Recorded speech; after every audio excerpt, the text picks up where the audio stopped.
Hey everybody, Nick Buell here. Today's quick lesson is going to be on the image enlargement process. Don't be too worried about me using Photoshop. A lot of this will translate over into GIMP, G-I-M-P. It's a free downloadable image editing software tool. That's what you'll see a lot of the people that have the other start to finish, we'll call them, YouTube videos put out there. It's meant to be quasi-similar, we'll say, to Photoshop and what it can do. It's a very powerful tool. It is free. I am just not very proficient with it. To be honest, the last time I even installed GIMP was probably 6-7 years ago. So I'm going to use what I know. At some point, I will, once I get through some of these basic tutorials, I will go out there. I'll make a special one for GIMP, and we'll just tack it on to the end of this somehow, whatever. But anyway, I did want to bring that up. This is one of the tools I'm going to use today is Photoshop. Another one is, you'll see it here in a second. Let me pull it up. Got all my stuff here. PhotoZoom Pro. And this is a really awesome tool. All it does is enlarge images. So it should be pretty good at what it does. There are a lot of settings, a lot of things we can do there. We'll talk about things like that too. I won't dwell too much on it because, again, this is another software that you have to pay for. But it is something that I go through, and people do ask me about that. So we'll touch on it real briefly, some of the things you can do. But for the most part, it will be working within Photoshop because that's the most translatable into GIMP or other software tools. So if you followed my previous one of my previous videos on going out and picking the images that you want to have, one of them that came up was Interstellar, right? This is the Interstellar one. We zoomed in on it just using regular, Windows image viewing software just built in, and just zoomed in and go, this looks kind of crummy, right? So I'm using that one again. It is a really bad quality image. It looks great on my screen right now. Whatever this is, 7 inches wide by whatever it is tall. But once we start zooming in, I can zoom in real quick here, just kind of get you. Boy, I'm not even, I'm barely even zoomed in. That's 100% right there. Anything beyond that, it's got to be enlarged to some degree, and then it's just starting to use computer image fakery, right? That's all enlargement is. It's never truly a better image. It's just using technology and algorithms to fake pixels that don't otherwise exist. But this one, like I said, to get it about as zoomed in as we would need it to be, to represent the physical size of the image in pixels in order to be able to be printed, we're talking probably something along the line, well, maybe not that far, something like that. Those letters look terrible. Let's go down. I mean, even the stars, the background looks really, blocky. Look at the people. The shadows are just abysmal. You can read it. Don't get me wrong. I know this is Syncopy, their logo over here, but you can't make that out. It is just what it is. I wanted to look at that real quick today just to show this as an example, because a lot of people do use these smaller image files and then want them to turn into these great looking images across different areas in their home theaters or their living rooms or wherever they're putting these up. I do want to touch on a better one, like Star Wars Force Awakens. This is one I just picked up. I picked it out because it has a lot of color and dynamic contrast between the very deep black all the way up to some near white. I guess you could argue that Harrison Ford's collar is white, but if we actually zoom in, it's not quite white. But there's near white with the lightsabers, really high brightness, we'll call it, image. This is a good one. This one, if I zoom in, I'll go just to, there's 100%. So it's much better. You can read the words, and we haven't done any sort of enlargement on this at all. This is just how it comes in. You will notice, as I talked about in my image selection video, there is some grain added to the image in here. You have to look past Harrison Ford's stubble, and some of this is intentional, like down here on his jacket and so forth. But there's a little bit there, but it's not bad. It's not bad at all. It definitely translates really well. It will look like detail on Ray's back, or upper back, her neck and her face. You can see some there. It adds like a textural look to the skin. So it works. It works in this image. And then we have, let's see if I get these right here, the Toy Story one. This is one that I bring up because, again, it has no words on it. People ask about this a lot. This was one that we had also searched for, and I should say we didn't search for it, but it came up in our search yesterday for images to look at. And this one, I said, it looks like it's already been enlarged by somebody. If I go into 100%, you can see a lot of grain added to the sky. I'm not sure that translates through in the video, so I'm going to go down here. You can see it on the back of Buzz a lot in the white areas, a ton of noise, if you want to call it that. But from a distance, it looks really good. And there are things you can do to get rid of that. There's filters, despeckle filters and things like that gets rid of it. But honestly, it still is a good image. It will still print really well, even with that level of noise and grain that's been added. The thing I didn't like about this one, as I brought up yesterday, is down here, there's some mysterious shadow going across here. I would have loved to have found the original source image that wasn't, didn't have all the text removed. There's something here on the left side, some shadow and some mystery bar coming across these guys. So I went ahead, and I won't go into this. I'm not going to do a full tutorial on how to edit images to make them, do whatever. But I basically, in about, I don't know, maybe it might have been 2 minutes. And the reason why it was 2 minutes is because I was messing around with a couple different options. But I made it look like this. So watch the shadow down there. I'm going to click to the one I edited real quick. Now, I'm not going to say it's perfect, but honestly, I could have extended the light up a little higher on Buzz between his legs there. I'm just showing you what can be done really quickly. I didn't do anything with the shadows themselves. I just got rid of the rest of the stuff. I used a clone tool and a few other things to try to go ahead and fill in some lighter areas. You can do things if you want to do shadows. You can use a burn tool. You can want to lighten things up. You can use a dodge tool, things like that. Now, this is not perfect. Now, if I was going to do this for myself, I see already where my quote-unquote 2 minutes already yielded what I would say were things I don't want. There's a piece of grass right here that's repeated right here that is also repeated right there. I don't like that. So, I'll go through at some point, if I wanted to do it, I'd just go and I would grab maybe a slightly different section and say, okay, well, I'm going to replace this grass right here just a little bit. I'm going to grab some grass from, I don't know, I don't want to go too far away. I got to keep the light sources similar. Just a little dab here and there. And boom, it looks all right. It looks way better than having this mysterious shadow that didn't exist. But again, just showing that real quick. Those are some of the things that I would do. Now, if I was doing this for somebody that was commissioning me to do some of the image work on these, I would spend more than 2 minutes on it, trust me. For the people that have seen my work, that have paid me for some services in the past, I would say donate to my kids' college education fund. That's usually what ends up being. They will tell you that I spend way too much time doing this for people. I am an inherent perfectionist. For this example, I just want to throw out there real quick that, hey, there are tools that you can just use real fast and touch up some major problems. And then from there, you got to get to the nitty gritty on making things even better. But that's what we have here. I'm going to close down this one because if we use this today, I want to use the one that actually has that shadow removed. And we'll go with that. So what I like to do, getting into this a little bit further, now that I've explained the 3 images we're looking at, is I like to take these and zoom in like I just did, look at them, look for artifacts, look for things that are wrong.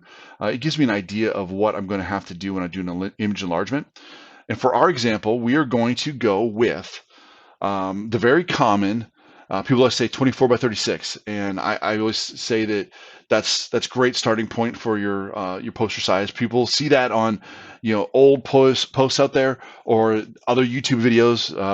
Won't call them out, but they see that people want to go 24 by 36, 24 by 36 all the time, 24 by 36. I can find images at 24 inches wide by 36 tall. Well, that's great. I'm glad you can find that. I explained it elsewhere though. Really, you want to go 25.5 inches wide by 38.25 if you like that 24 by 36 ratio. Not every image is that way. You can have images that are taller, wider, whatever you want. Do not get locked into that. I've had lengthy discussions with some people that think you have to have these certain sizes. I'm just saying if you like the dimensions that are there, 24 inches wide by 36 inches tall, you like that size, I recommend adding 1.5 inches to the width. And then in order to keep it the same ratio, right? So if you have 24 inches wide, to get to 36, you have to multiply that by 1.5. So you have a 1 to 1.5 ratio. So for every inch you are wide, you're 1.5 inches tall. So if you take 25.5 inches now, Again, 24 inches wide plus 1.5 inches. You multiply that by 1.5, you end up with 38.25 inches tall. That way your image doesn't get squished, stretched, whatever. It is what it is, and it keeps the same ratio. Again, the reasons for this super fast. If you use 1x3, 1x4, I love 1x4 framing lumber. It is actually 3/4 of an inch wide. So if you make your frames 3/4 of an inch wide, so that's 3/4 on the right side, 3/4 on the left side, and you have a 24-inch wide piece of insulation, 24 inches plus 3/4 plus 3/4 gets you 25.5 wide. That way you're not going through and trying to cram 24 inches of insulation into what is now ultimately I guess it'd be a 22.5 inch wide opening inside your frame. So you're going to sliver off this little bit of, well, basically 1.5 inches of your insulation off the side just to get it 24x36. To me, that's a waste. We're paying usually pretty good money, especially if you're using something like Owens Corning's 703 or something along that lines, or one of the others comparable products that are out there. That rigid insulation is expensive. That's what's doing all the work. Why cut it out? So again, make it easier on yourself. Try to make it so that your frame width at least isn't cutting any insulation. Yes, you're going to cut off the top unless you do something really big, right? You can go 25.5 inches wide, and then you go, if you just go with me on this, and if your panel is, or your insulation sheet is 48 inches tall, then you add again another inch and a half to that. So you have 25.5 by 49.5. Yeah, this big tall image. Some of those are awesome. I've seen outstanding rooms that look amazing with full characters, right? It'd be just one character. If it was Toy Story, maybe one character would just be Buzz, another one would be Woody, right? And there's just a character image with the background just blown out to either nothing or just fuzzy or whatever you want to do. And they're really impressive because you get that extra height, right? But if you want movie poster look, you're not going to be that tall. So just keep that in mind. Again, ask questions about that in the other discussion threads if you want to, or anywhere. Happy to re-go over that a few times. I'm just trying to say, if you have to cut it, let's just cut one end. Let's just cut the top off your insulation. You can piece those bigger chunks together into another panel if you need to, but having this little 1.5 inch sliver, you're not going to do anything with it. And if you're like me, I can't throw things away, so it just sits behind my acoustically transparent screen in my false wall in my home theater. I don't know why. I don't know what I'm doing. They're just in a little pile back there behind some amps. They're not doing anything. So anyway, let's get into this. So here's one thing you can do. So if you're using GIMP, or I'm going to use Photoshop, you can come right in here and just say, hey, I'm going to take, let's just start with this. Let's start with Toy Story, right? Let's look at something that's pretty decent. You can go right up and you have different choice at the top. Again, I'm not sure there's going to be in GIMP, so I'm going to go into image. I'm going to look at what my size is. So I'm going to see what my image size says it is. It is currently 72 DPI, pixels per inch, dots per inch, same thing. And boy, look at that. That's huge compared to what we want, right? Well, it is, I guess, if you look at inches, but that's at 72 DPI. We want that to be 150. And here's why it's 150, not 300. 300 is just going to inflate your file size. 300 just means that the software's got to create more fake pixels. Don't do it at this point in early April 2021. Anything greater than 150 DPI is worthless. We're using My Fabric Designs currently for printing, and even though they say they can accept a 300 DPI image, they can only print at 150 DPI. Why sit there and spend the time enlarging and creating fake pixels just to have their system accept it as a 300 DPI and then just throw pixels away? Their system could arbitrarily throw away the good pixels, right? The ones that are actually really there, if you want to call it that, and you end up with a worse quality image. Trust me on this one, stick with 150 DPI. If we switch to somebody else as a group, collectively, some better branding, I shouldn't say brand, some better print houses out there and they have other options, then we'll look at that at that point. But right now with My Fabric Designs, unless they change their process, 150 DPI is it, and it still looks amazing. So don't worry about it. So I'm going to take this, right, 150 DPI, because I don't want to forget that. Now, if I was just to hit OK, and I'll hit that real quick, this is going to get really big. It's going to churn away here. Okay, it doesn't look that big, but let me go to 100%. Right, so here's 100%. And it looks kind of bad, right? This isn't what we want. Well, keep in mind we went to 150 dpi. I'm going to go ahead and Control Z that out of there. Let me go back into image size again. So 150 dpi is totally fine. That's where we want to be. Shouldn't be fine. It is great, but we never change our width. So again, if I go to 24, right, what people want to do a lot, even though I don't recommend it, it makes it 38 by 4 inches tall. You can use that if that's what you want. If you want it to be 24 inches wide and whatever, boom, just go with this. It doesn't have to be that. I'm going to use my 25.5 inches wide because I don't want to cut off my insulation on the side. And now it says, well, their height's going to be 40.8 inches. Okay, that's fine. I can live with that maybe. What if I can't? What if I want it to be that number I said before, 25.5 inches by 38.25? We can change that and so forth. What I would recommend is you can certainly do that here. There's another place we can do it too where it'll crop it out. Now, if I change it here, if I go in here and I unlink these and change this to 38.25, it is going to squish my image. So Woody will get shorter, Buzz will get shorter, everything will get shorter. So I don't really want to do that. I'm gonna link those back together real quick, change all my information, 25.5 inches wide, 150 DPI, and I'm just gonna hit OK, right? One step at a time. Again, if you want this to be 26, if you want it, if you need to be something else, go ahead and change it to whatever that is, whatever your constraining dimension is. Go with that. With an image like this, where there's a lot of blank space up above, we'll end up just cropping off because it's not worth having those other inches of sky up there. So I'm gonna hit OK. It's gonna churn, and it's a slightly bigger image on our screen, as it should be.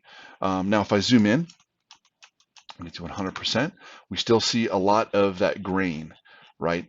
Now, if I was to print this, and looking at this, it's not nearly as crisp, right? That's okay. This will still print totally fine. People get really worked up about this. If this was me in my room, I'm kind of super picky. I wouldn't have used this image to start with, but that's me. That's because I'm working with the images. I know what I can do and what I can't do. But this is still great. This is still very usable. Now we say, well, okay, well, how do I get that to whatever height I want it to be? Well, I'm going to go back up into image, and this time I'm going to go to canvas size. Right? You can let me just go back here. You can manually come into a cropping tool. You can grab the bottom and come up and say, all right, let me move my mouse really, 38.25, right there, 38.253. I could crop right there if I wanted to. That's about as close as it's going to get. You can absolutely do that. You come up to image and you hit crop, right? You can do that. I'm going to hit Control Z. So you can go that route, or you can go back up to image, same thing. Canvas size. Now the canvas size is going to say, all right, we're not going to touch the image itself. We're just going to go and hack off what you can see. So you have a couple options here. We will use this again when it comes time to add the border. So canvas size is your friend for borders. But for right now, we're going to uncheck the relative box, and it gives us our size again. Let's say we want it to be that 38.25, right? We're not going to touch the width. We just want to change the height. If I hit OK right here, it's going to crop from the top and the bottom, right? So I'll show you what that looks like. It says, oh no, it's smaller than current camera size. Some clipping will occur. Well, yeah, that's fine. We want to. We want to get rid of some things. Well, it got rid of a little bit of the sky and a little bit of the grass. Okay, well, that's not what I wanted. Control Z will undo that. Let me go back in there again. Canvas size. It automatically comes back to what you had before. It automatically had the relative unchecked. So we're going to go 38.25 again. Now, your anchor point is where you're not going to crop from.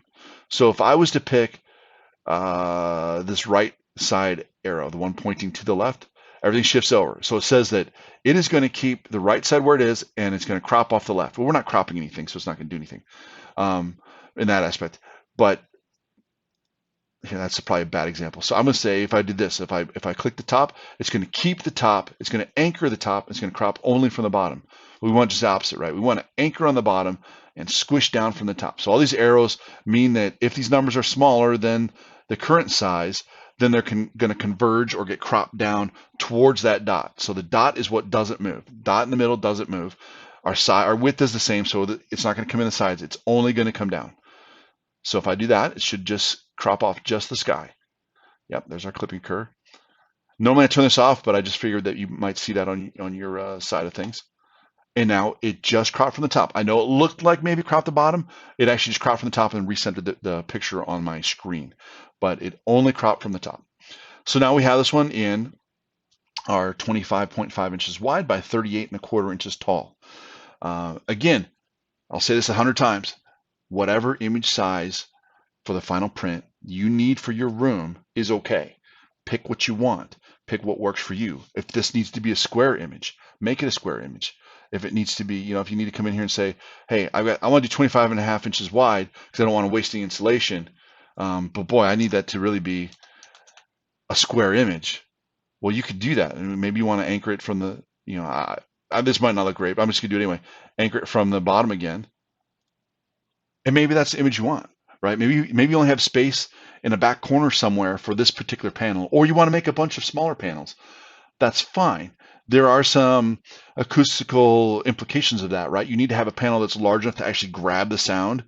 A lot of small ones are fine for the most part, but what ends up happening is if you put an air gap behind that and so forth, now you've got a deeper box that the sound has to come in. And I know we're going to say this, you're going to say, wait, I don't want sound coming out, but come in and try to come out of. Go in, bounce off your back wall, come back in and get a second dose of insulation, so to speak, because it's trying to bounce back out. So the smaller that area, the smaller targeted amount of insulation that sound energy can come into. So, but again, some people need this. Or if you're printing a spot that you're not going to put any insulation behind it, it's just going in there for artwork in your room, you can do whatever the heck you want. It doesn't matter. I'm going to go with the more traditional. This is back to what we just had before. So this is, again, image size. This is going to be the 25.5 by 38.253. Now, you're saying, wait a minute, that's not 38.25. There is a problem with 38.25. If I try to, whoops, excuse me, let me go back on that, unlink those real quick. If I go back to this, it doesn't know how to calculate that because it's a fraction of a pixel. So 38.25 is a fraction of a pixel, but a fraction of a pixel is not even going to be noticeable in what we're doing, right? There's material stretch and shrinkage and whatnot that are greater than that fraction of a pixel. So don't worry about that. So here we go. We got this image. All right, this one's good enough to use. Force Awakens. Let's do this one real fast, right? We're going to follow the same process. So let's go and see what the image size is. All right.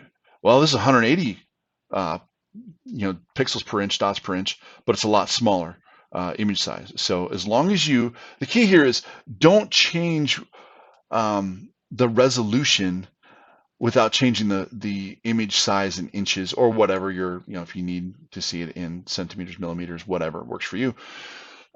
Don't change one without the other if at all possible, because what will happen is if I take this resolution and I drop it down to 92 and I leave the size, the width and the height the same, it's going to just throw data away. It's going to just pitch it. We're going to lose it completely. It's going to say, it says right here, the image size will now be 5.31 megs versus 20.3, right? We're losing 75% of our image data just by doing that. It's basic. In this case, it was pretty much cutting this in half. Now, this image file is not 20.3 megs in size. It is something like 3 megs in a file size. What this is looking at, this is how Photoshop does it. If you were to save this as a completely uncompressed, like a TIFF file, TIF, or whatever, what would that file size look like? It's going to be huge, right? We're totally fine with what we're doing to be using JPEGs. So when I go and use JPEGs, JPEG is a type of compression. We will set it on the highest possible setting. It will still compress the image. It will take that image and make it, it's still gonna be bigger than 3 megs. But once we get through our process, it will be larger than that. But just so you know, it's gonna do some of that stuff. This is looking at it as a, every single dot of black takes up, a bit, basically. Of data. It's an on-off kind of bit. Well, that's probably more than one bit, but whatever. You get what I'm saying. It's taking up data points for every single black dot across this entire top, where JPEG will say, all right, I've got a black dot here, and the next black dot, is 752 black dots later. So it compresses that and says, start and end from this point, there's this many black dots. And then when, I don't know how else to explain it, but it does a compression on it. And that's totally fine. All right, so we're going to take this. We are going to drop it down to 150 because we're not changing the else yet. Now we're going to change this. And look at that. It's not quite enough, right? 37.657. Well, if we want that to be 38 and a quarter, we're going to want to do something different here. Now, the challenge we have with this image is we don't want to just go cropping, if at all possible. because what will happen is, let me slide this over a little bit. If you look closely, you've got a little bit of blue space dust, we'll call it, over here on the right. Got a little bit of the red over here. You've got part of Kylo's lightsaber sticking out beyond this border on the left. You've got Kylo's head sticking up off the top, right? Really, the only place on here that is an easy crop without losing any information is the bottom. The bottom is come right off there, but that's not where we need it. We need to get more height in order to get our numbers to be what they want to be. We're going to leave this as is, and I'll show you why in a second. There's other ways you can handle this. You can absolutely take this and say, well, let me make it 38.25. Again, if we're going for that certain measurement, and you look at this, you go, okay, well, I've got not quite half an inch to crop off the sides. You can absolutely do that and absolutely crop off the sides. And that would be fine. If you notice already, the top and bottom black areas, we'll call them, outside of this artificial box they put around the middle, is greater than the ones on the sides, right? The side ones are a little skinnier. They're not quite as dynamic. So if we enlarge our height just a little bit by taking this, putting this back on that, and we make up that difference and enlarge the height on the top and the bottom just a little bit, no one's really going to notice. And we're not cropping anything out. So we're going to go ahead and do that, right? And again, this is just one way you could do it. All other ways you want to do it. Boom, looks nice. Let me go to 100% on that one real quick. Looks real similar, right? This is just Photoshop. This will print great. So now we have to get that to, if I go to our canvas size. So now again, we want to get this to be that 38.25. I'm trying to do this in the easiest ways possible. So what this is going to do is it's going to automatically just add to the top and bottom. If you wanted to add just to the top, you would again anchor it so you don't touch anything on the bottom. And now you see those arrows now, since we're expanding, are going outwards. So it's going to say I'm going to add to the top. If you want to add just to the bottom, you'd put your anchor at the top and it would just expand out towards the bottom. We are just going to put right in the middle just for this. And this will get us to the size we need. And now you have an image that is that appropriate size. So that image, and let me just, if you look at these two, it's kind of hard to see it, but if you look at the corners of where they show up on the screen, they are the exact same image size at 16.7% on the screen, and they are going to be when printed. Now, if we go into Interstellar, right, this is the one that's just garbage. I think this is 116 kilobytes or something like that. Nowhere near enough space. Let me go in here real quick. So we're going to go to, image size again. Let's jump it up to 150. Let's just plug in the numbers, right? We'll just do it real quick. Again, you can do whatever you want. This is so close. For this one, you can, when you're this close, this should, 25, 38.25. You can actually unlink these and just put it in that number if you want to. The amount of change there is so minor. Or you can go ahead and link them together and change it back to the 25.5 and put it back to 150. And then once it's done, you can go and crop it out, right? I just want to show it this way because, again, it's a third option of a way to do it. Let me just do that. Again, that will, depending on your image, that will either stretch it a little bit or compress it a little bit, but we're talking, again, such a small amount. It's not going to matter. What matters is that just a garbage image. It just isn't great at all. Now, this does look better than when we zoomed in just by zooming in. The enlargement process does go and it does try to reduce some artifacts and things like that. And look, see, the people aren't quite so blocky and whatnot. So it is improved, but it's not going to be great. This is definitely one that, again, looks nice this size, but as soon as you get in there, that 100%, it's just not great. I've had people say, well, I don't care. This is my favorite movie and I can't find anything else out there. I'm not saying Interstellar, right? This is one we specifically found a bad quality image of it. But, there are ways to improve this. Too, if you wanted to, we can go through and, manually retype all of the lettering or something like that. That's what's more noticeable than probably anything else. From across the room, this will still look nice. It just halfway across the room, you'll start seeing it, right? It won't look great. So, but anyway, that's how you can do it. Of course, when you go to save these files, I'm going to do, I always, when people send me images to work with, I never overwrite the original files. I always save off what people send me or the original from Movie Mania or wherever I'm getting it from, blue-ray.com, whatever. Or once people email me, I save them off separately, and then I come in and I always, if I'm working on them here, I like to save multiple copies because there are times where I'll go through various edits, and these weren't edits, these are just resizes. But there's times I'll go through various edits and I'll go, you know what? I'd rather go back and redo something here that didn't necessarily present itself as a problem until later, and I don't want to recreate everything. So I'll save things multiple times along the way. But for just this, I always take them. First thing I do when I get someone's images, I enlarge them to the size they're looking for, do any basic crops, all that other good stuff. Sometimes I do multiple crops like we did with Toy Story just to kind of get a feel for what looks right, what looks pleasing to the eye. And that's kind of how I do it with Photoshop. We'll add a border here to these here in a minute. I may actually put that in a separate video. It's super fast, just keeping these as the resizing image video. But let me go somewhere else now. So we're gonna leave this here. Jump to my desktop real quick and grab PhotoZoom. So let's use this ugly, ugly interstellar image, right? This is the one that's horrible. Right over here, still a small image. I like using for PhotoZoom, and there may be other products out there you can use. They have all sorts of, they have some presets in here, right? They have, various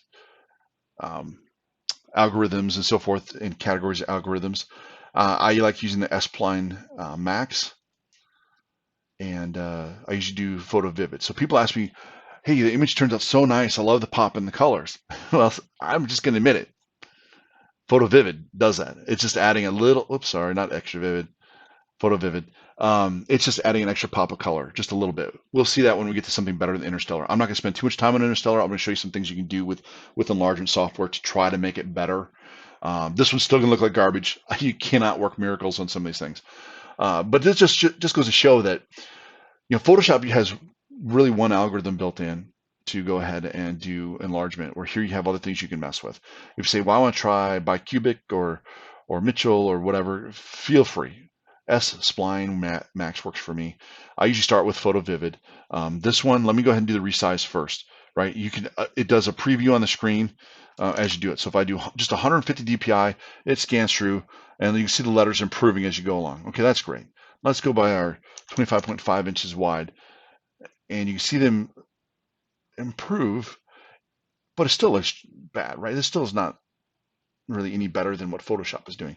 It is enhancing the color a little bit, but such a dark image, you can't really tell that. You can do some things like, here, let me go back. I'm gonna scroll around, show everybody what we're looking at here. So again, as it refreshes the screen, it almost in some ways looks worse than what Photoshop has, right? It's just different algorithm. But I have really good success with this one when pictures aren't horribly bad. There are other things I do. You can go into reduce JPEG artifacts, which probably isn't good on the text. Let me scroll up here. It gets rid of some of them in the sky. It just softens it a little bit. You can do whatever. These are just presets though, but I usually start with Photo Vivid, and then I'll go through, and this one's just a mess. So I'm going to do artifact reduction. Again, I'm not going to spend too much time on this. It's got to be a decent amount. But again, these people are going to look like, yeah, see, it just muddies them out. That's way too much. I think that that's a cool looking star effect, even if it lost all of its detail. But then you lose it in the letters, right? You lose all these little ticks off to the side on the letters, and the people looked horrible and the truck looked bad. Well, you don't want to go that far. So 40 is way too much. Let's just leave it at 25. Let's add some film grain, right? I said before that can add some detail. I'm going to go over the top on film grain just to show you what it does. If you see little speckles in there, it adds artificial detail, but that combination is still not great, right? Again, I think it would improve the print quality of this image in the background, but the people still look bad. The truck still looks bad. There's nothing we're going to be able to do about that. You can brighten shadows. You can fix overexposure. You can add more vividness, right? Make the colors obnoxious. I don't know if, yeah, see that it looks purplish and whatnot. We don't want to do that, but crispness. Well, there's not much you can do with crispness on something that's really horrible looking. So there's really not a whole lot you can do with this. So I just want to point that out, that there's some things that can be done, but it's not really great choices with any software on some of these images. You just cannot work miracles, right? Yeah, it just says I'm not resizing the image. That's fine. I zoomed out probably too far. I should have gone 50%. All right, so we're going to open a different file real quick. Let's go ahead and let's open the Toy Story one. Which one's mine? This one, without the shadow. All right. Now it has all of our settings we just had. It's adding film grain on top of film grain. It looks horrible. Let me get rid of that real quick. Let's go to Photo Vivid real fast. So it does add a touch of film grain. It does pop the colors a little bit more. So in this one, since there's already film grain there, I would take it and I drop that film grain down to 0. Right? We don't need to add any more. And this is just a preview. So when it actually does the processing on it, it will look better than what this shows. Artifact reduction, we don't really have any artifacts. There's no noise, no ringing around the images. Well, maybe there's a little bit, but there's not this blocky chunkiness around the details. If you look at Woody's hat, let's zoom in on that real fast here. Every time you change your view, it adjusts. Like watch this. If I move the mouse, and then as soon as I let go, you'll watch the color pop a little bit. Pop. There's really no artifacts to really worry about. So I can take the artifact reduction down to 0 if I want to. Again, there's a preview. And again, this nasty film grain, that's there already. Crispness, we don't really do anything with it. Vividness, boy, it's vivid already, right? I mean, you could crank that up, and that sky might look awesome. Here, watch it. Boy, that's going to be a very, very, very bright colored poster. If that's what you want, great, go for it. It's a little bit much for me, but it is out there. Again, sharpness is also picking up, just so you know, it is picking up on that film grain that's out there. So I'm going to drop that down. Right now, look at it. Soften up the sky a little bit. Soften up a lot of that film grain on Buzz's back. Let me zoom in here. Soften that up nicely. So it gives it just a more film. Let me get rid of all that. Yeah, it got rid of a lot of, I mean, it's still there, right? You can still see it. It doesn't know that Buzz is all white here and then there's shadows on him. It doesn't know that. So it's just doing its best algorithmic guess. Vividness is still too high. So you can refine fine details. You can turn that off, turn it on. If I look at it, like around the edges of things, Woody's back maybe, around the green part on Buzz there. If I turn this on, you see just kind of enhanced a little bit. It seems like it's a little sharper. It's whatever your personal preference is. Again, we're printing on fabric. They're probably going to look about the same. So you can do that. I'm not going to save it. Saving these files can take a bit of time, a few minutes, and it's not worth it for this process. So that's what I do. I'll mess around with this forever. I'll dink around with some of the, that's a technical term, dink. I'll dink around with some of these other presets sometimes just to kind of get an idea of, hey, what can I do here? And sometimes I say, you know what, I just need to try something completely different by Cubic, which is the most basic, kind of thing. And but hey, it's actually not too bad. It added some film grain to it. So, whatever. You can play around with that. So once you would get this in here, you still would have to, take it, I haven't even enlarged this yet, but you'd have to take let's do it. Let's go back to my S-Spline Max. Let's go to my custom one already. We're going to definitely have to zoom out. Can't see it anyway when you zoom, when it does that anyway. So, but you go to save that. This is going to be a hefty file. Probably go from that, 2-ish megs or whatever it was, 2.5 megs. It'll probably end up being at least 7, maybe 12, sometimes 17, something like this with a lot of detail, a lot of colors. It can't compress all those very well. So it's going to be a heftier file. That's okay. So anyway, that's kind of what I do. I'd go in here. I never enlarge in Photoshop. I will admit it. I shouldn't say never, but I mean, it's 1 out of 1,000. Whatever, I'm making up a statistic, right? So times I'll do that, but otherwise I'm always coming in here, always using this because there's so many different tweaks I can do and I can see them, I can preview them. In Photoshop, you say enlarge and it enlarges it. And then you go, well, that's not good. That's not what I wanted. And then, there's not really any changes you can make. So I really like PhotoZoom, PhotoZoom Pro, I should say. So that's kind of it. That's what you do. You'd bring it, you'd save it in there, and then you'd open it up in here and you do all your crops that we already did, going into the canvas size and cropping out what we want and so forth. And again, some images, like let's say you had this image. Again, people have done this, and you go, well, I've got an image that looks like, I'm just going to crop something ridiculous here. Image crop like this, but you want it taller. Well, you've got to add height or bottom to that. I wouldn't add grass because you've got a lot of extra detail here. It's going to do, just a little area I did earlier, I already saw repeats in it just by glancing at it. You don't want to do that. Plus, you have to create the shadows for Buzz and Woody. I wouldn't do that at all. I'd add sky. That's what seemed like other people did previously. And you could do that. You'd expand your canvas and you go through other tools and so forth to do that. If anybody ever needs help with stuff like that, just let me know. As always, people will send me things. Hey, I'm really stuck on something here. I tried and I can't get it to work. I tell them, send me the file, boom, and I'll look at it, and I'll fix it, or I can add things like that. I can add a sky. I will say this: if I added a sky, I wouldn't have it doing this. Here, I'll zoom in just a little bit here. See how you get these horrible gradient posterizing in the upper part here. That's where you see the distinct line differences of the different shades. I do a little bit better gradient than that, but that's just me. Whoever did this, hey, they still did a great job. Still looks like a great image. So I think that's plenty for today. We're coming up on almost 42 minutes with this. I appreciate everybody sticking with me. This is just kind of a basic thing. And again, if you want the size of the image to be something, make it the size you want it to be. And just do that. Don't be locked in by anything. No, don't be locked in by things I say. Don't be locked in by things that other people say. Just do what you need to do. Make it yours. Make it your own.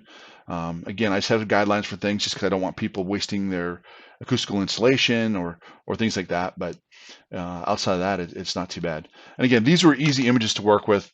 Toy Story, Force Awakens, Interstellar was garbage, and we just decided your solution here is to just close the file and find something else, right? So in one of my other videos, like I said, I'll talk about putting the borders on. It'll be a separate video. It'll be really fast. I might even do it right after, I might record that one right after this one. And I'll use these two images because there's differences here. How do you add a black border to something that already has a black background, right? So versus this one. This will take 12 seconds. This one's a little more involved. So how do we do that? Be real quick and easy. And then we'll get to, after that, is prepping the order for printing and so forth. So stay tuned. I guess we're up to almost 43 minutes. Thanks for sticking with me. I know these are raw and unedited. I'm not a professional YouTuber. I appreciate you dealing with all my uhs and ums and mispronunciations of words and all that fun stuff along the way. Take care, everybody. We'll see you in the next one.